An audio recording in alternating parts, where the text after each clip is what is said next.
Hi, Dr. Tracy, board certified general pediatrician, and I got a message, and I try to make it a rule not to respond to messages if I can help it, because I don't ever want to make someone feel as if I can give them medical advice on here.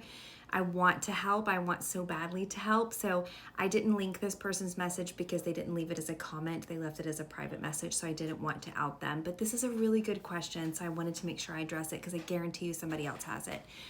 What do you do if your older than 6-month-old baby won't take solid foods? When is it a problem, and when do you need to seek further help?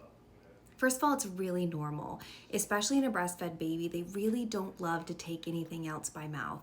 So if your baby is progressing well past 6 months and you're trying different things like purees, more solid foods, finger foods, there's a few things you can try to see what's going on. The first thing I would do is some sensory play. Let them play in the food with no expectation of eating it.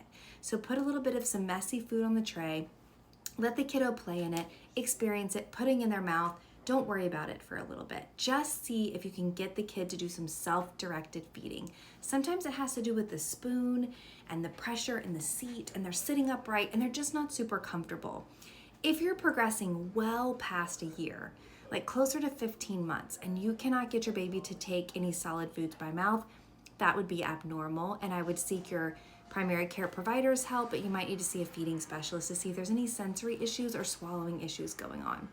Prior to then, I would just keep trying. I would just keep trying some sensory play, different foods. Neither one of my kids would take solids until 9 months because I was giving them purees.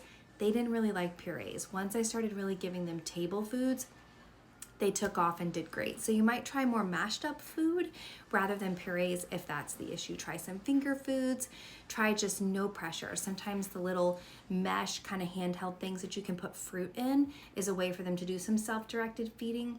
Sometimes it's just about the kiddo is a little bit sensory and you just need to let them play in it. So don't panic.